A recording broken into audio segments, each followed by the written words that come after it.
Morning, Fabian. Morning. An eventful end to Sunday's match. We didn't hear from you afterwards, but you're still unbeaten. What were your reflections on that match against Forest? Yeah, a little bit similar to the match 1 week before against Ipswich. I think we did enough to win this game. In the end, if you don't make the third goal, then you have to defend better, and you can't concede these easy goals, and then we have to improve. But it's always in life a thing of the perspective, how you want to see it. So on the one side, you can say, yeah, we didn't win 2 games in a row where we should normally deserve to win, or you say you're still unbeaten. So I'm more directed to the positive one. I see always that the bottle is half full and not half empty, and that's why we keep staying positive and seeing the positive things in the situation.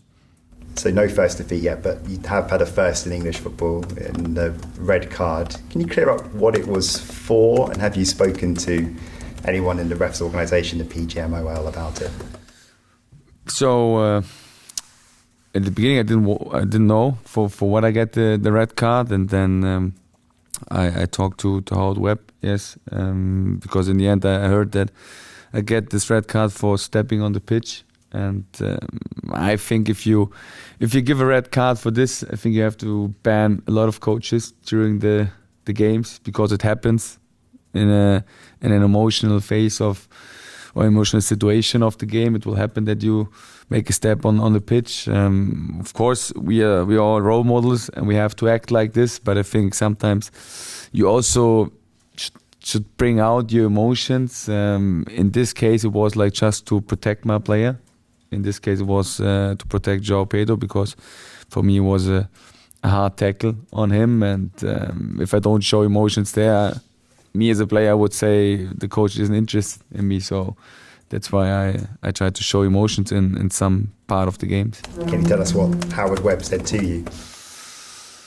Yeah, I think the positive thing is like they are very open. So Howard Webb is also very open. He listens to me, and he gives me like a clear explanation of the situation, how the referee saw the scene, how the fourth official saw the scene. I think it's very important to have a good discussion and a clear discussion, how I see the things, how they see the things, because in the end we should have a good relationship. Of course, sometimes I don't agree with the what the referee for what the referee gives a foul or not. But in the end, he also won't agree with all what I'm doing on the sideline. But for me, it's very important that we have a respectful relationship, and the exchange with Howard was very respectful and very empathic and very listening. And in the end, I hope that we will find the right solutions. Yeah, last one on this. So you've got the FA charge. You have till tomorrow to respond to that. Do you contest that? Do you accept it? And do you know what the punishment would be if you did accept it? So I know what the fine will be, and I also know that I will be on the sideline against Chelsea, and I think that's the most positive thing, that I can support my team, that can help my team. So of course I also have to learn out of this situation how fast you can get a red card here in this league, and it's a learning process for me as well. But of course the fine we will accept, yeah. So from the outcome of that whole situation, João Pedro looked in a bit of discomfort after that tackle. How is he? Yeah, for me, this tackle, of course, you can see it in TV or in television, but you have to see it on the pitch, how hard it was, in which dynamic it was. I think the TV can't give you the right dynamic of what happens in real life, and it was a hard tackle for me. And of course, João had some problems after the game. He still has some problems. You have to go week for week with him, but I don't think that he will be an option for the weekend. Okay, and maybe further than that potentially. Yeah, then we have to keep looking. So I'm not sure how long he will be out. I think that João is a good healer. And I'm convinced that he will be back soon. But of course, also with this player, we can't take any risk. We all know that he's a player who can make the difference for us. But of course, we also have several other options and several other good options. And now we try to replace him as good as we can and give him a good rehab. And I'm sure he won't be out for so long, hopefully. Yeah. And any other team news in terms of injuries? Anyone new? Anyone coming back? No, I don't think so. Of course, Yasin Ayari, after his illness, he will be back on the pitch. But the others, no. I asked about Solly March a few weeks ago. We can still see all the videos of him training, and Brian Gruder back in training as well, it seems. Is there a plan for them penciled in maybe for an under-21s match or something? Or do you take it week by week? So Brian, he was out for 5-6 weeks. I think that he will be back in the squad very soon. Maybe already at the weekend. We will see how fast he gets reintegrated in the team, how fast he adapts to the intensity of the training, and then he might be an option for Saturday. And with Solly, it's unbelievable how good he is adapting. We're all surprised in which shape he is. He looks very sharp, and there we have to make now the next decision. What is the next step for him?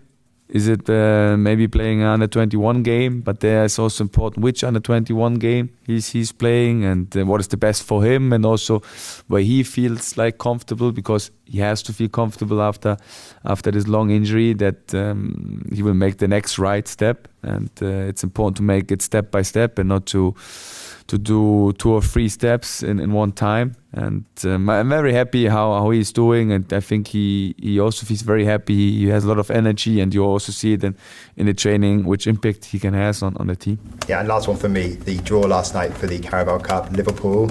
So it looks like you probably played them twice in 4 days, 'cause I think they're playing on the Sunday before. At least it's at home, but it's a tricky draw. How do you assess that?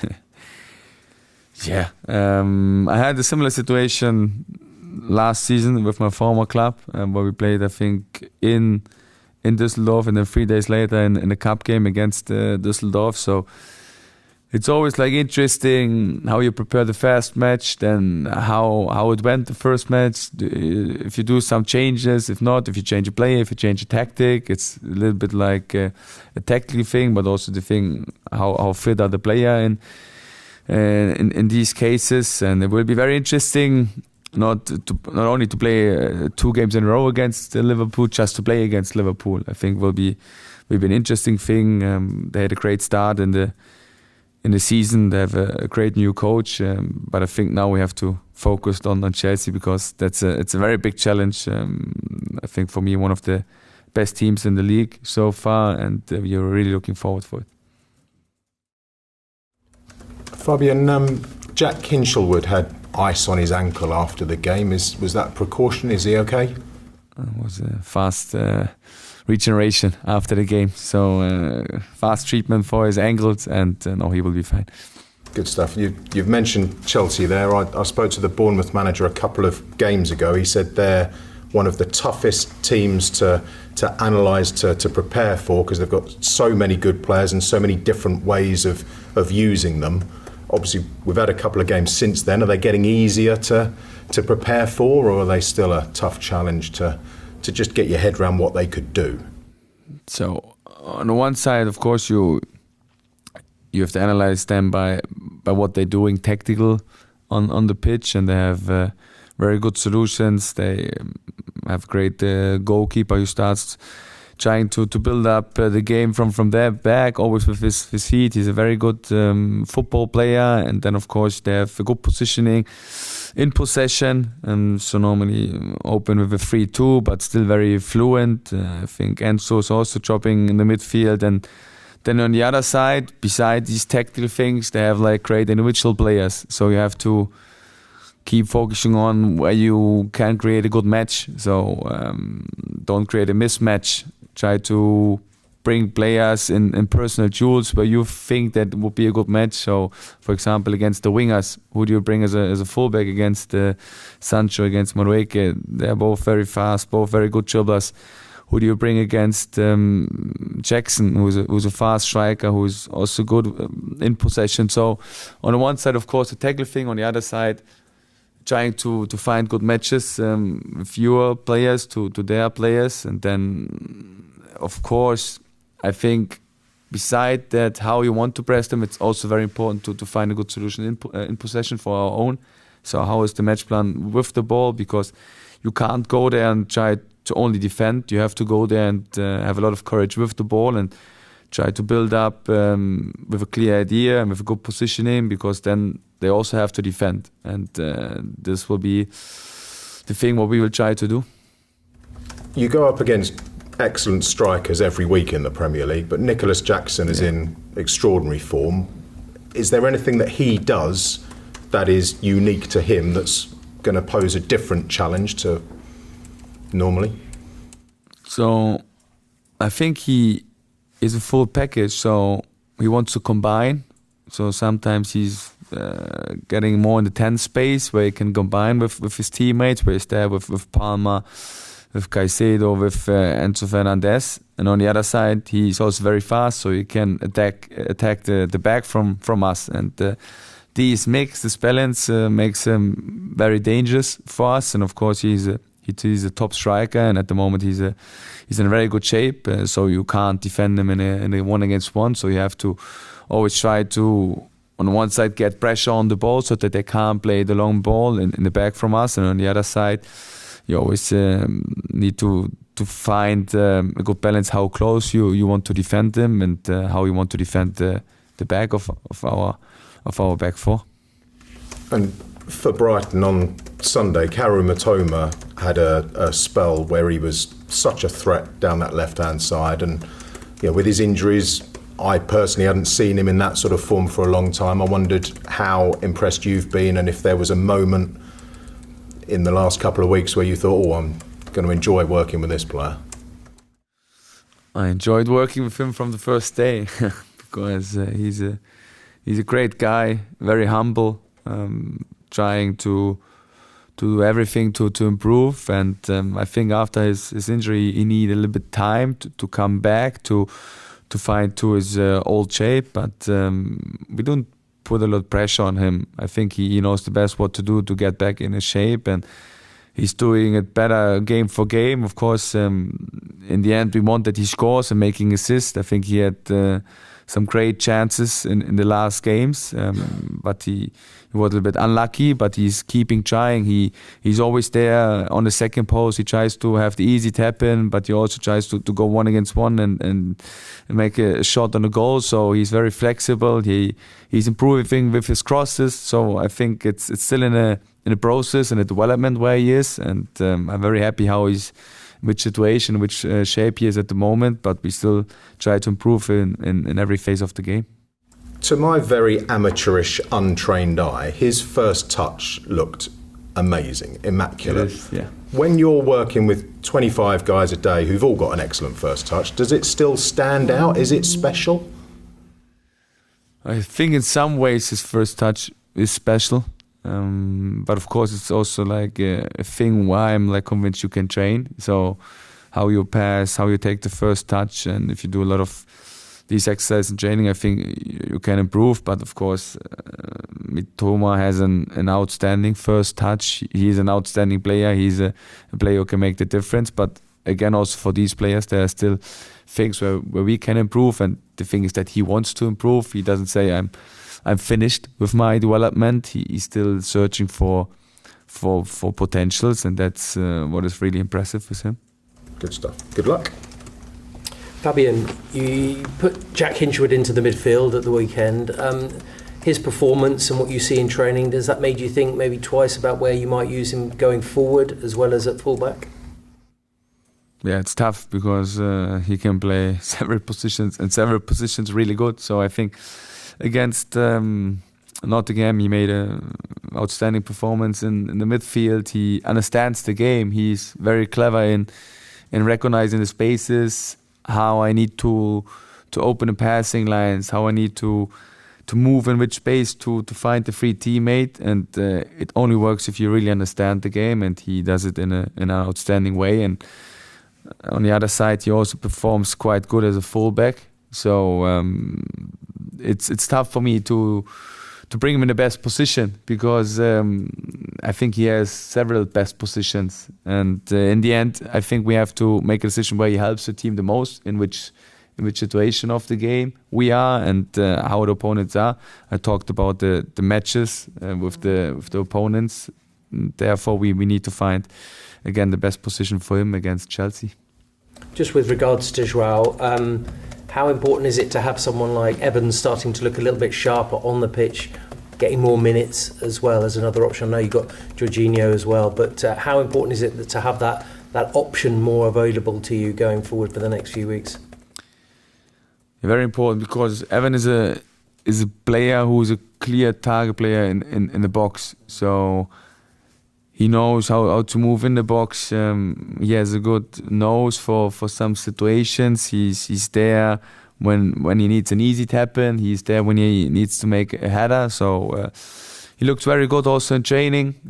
Of course, against Nottingham, we were thinking about bringing him a little bit earlier to the game, because we know his strength. But in the end, the most important thing is that he's fit, that he's training every day, that he doesn't feel his injury anymore, and that he's getting back to his best shape. And therefore we need to help him. We need to give him also game time for sure.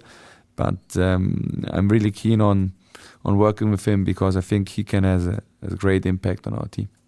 With regards to Chelsea, when you've spoken about them today, you've used the word pace and speed and fast quite a lot today. How do you counteract that? Because you play quite a high defensive line. Is it about pressure when they have the ball further up the pitch? Is that going to be the key to success on Saturday?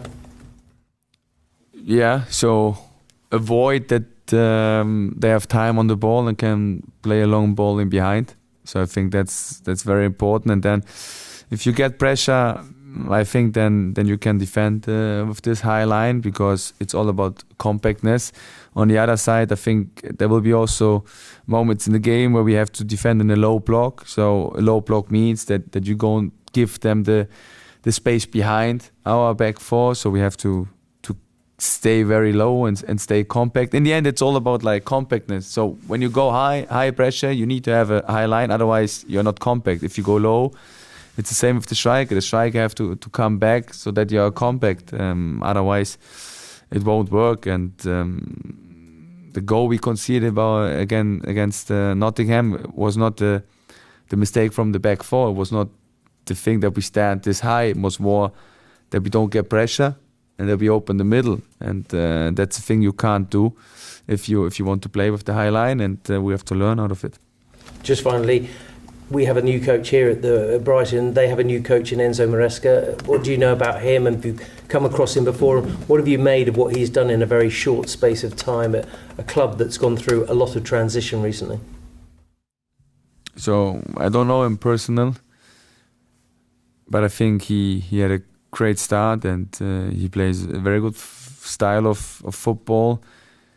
Of course, he has also like great players, but in the end, he brings them in the right positions, and they're very fluent. They have a lot of self-confidence. So it's the only thing what I can say from the distance, that what I see in the games is quite impressive, and it will be a big challenge for us to compete against them on Saturday.